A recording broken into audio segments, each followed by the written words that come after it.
Hello and welcome to Unveiling the Truth, where we dive deep into the world of marketing to uncover what's really behind the advertisement and labels we see every day.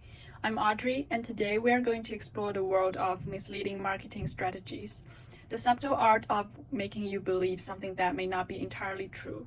Every day, we're bombarded with thousands of marketing messages. They're on our screens, on billboards, in our mailboxes. But how many of these are telling the full story? Today, I'm going to lead you guys to start a journey into the truth behind food labels. So to begin with, I'm going to introduce the topic of misleading marketing in the food industry. In the food industry, misleading marketing occurs when food items are advertised in a way that might trick people into thinking they are different, better, or healthier than they really are. This includes things like making claims that aren't clear, changing portion sizes on nutrition labels, or putting more emphasis on some ingredients while minimizing others that aren't as good for you. Labeling laws often have holes that these kind of schemes take advantage of, making people think they are making better or more moral choices than they really are. This subject is very important for consumers to know about it because it impacts food decisions and health in general. So here comes the question. Are you really eating what you think you are? Then I'm gonna explain the concept of the health halo, which is how food products are marketed as healthier than they really are. In the food marketing, the health halo effect is when people think that a product is better than it really is. This is usually because of how it is branded or labeled.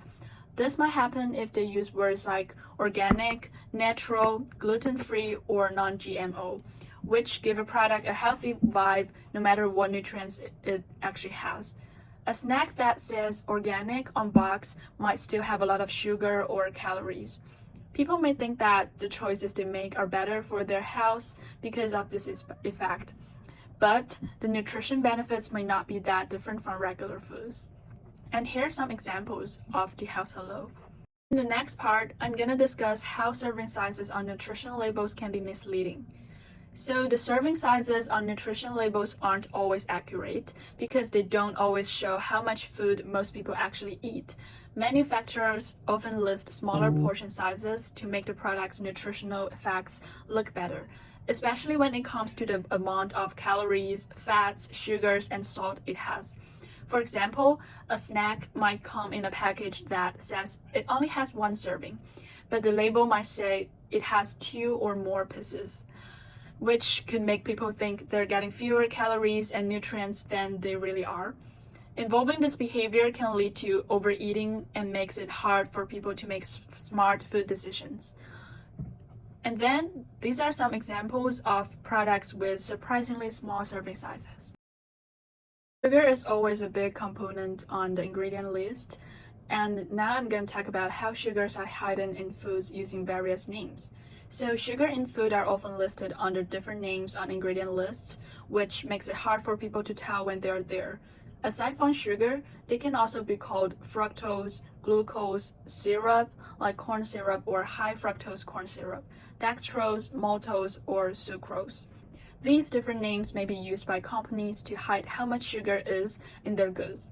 This can cause people to eat more sugar than they mean to, which can affect their health and the food they choose to eat. Next slide, I'm gonna explain the term whole grain and the misuse of it. Also, a fact that you should know is usually a product labeled whole grain may only contain a small amount of actual whole grains. So the whole grain labels on foods may not tell you the whole story if they only have a small amount of real whole grains.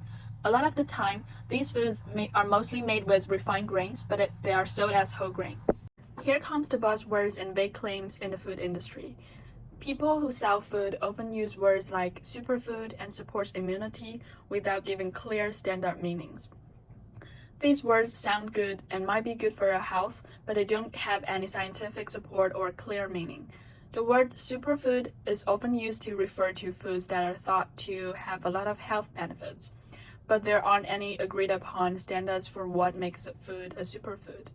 In the same way, comments like supports immunity are not clear about how much or what kind of support is being given. Because these goods aren't very clear, people might think they are better for their health than they really are. Nowadays, the food marketing industry are definitely experiencing the lack of regulations for such claims. This slide, I'm gonna introduce the misleading imagery in the food marketing. Food package pictures that show ingredients or products in a better or more polished way can give people the wrong idea about their quality or ingredients.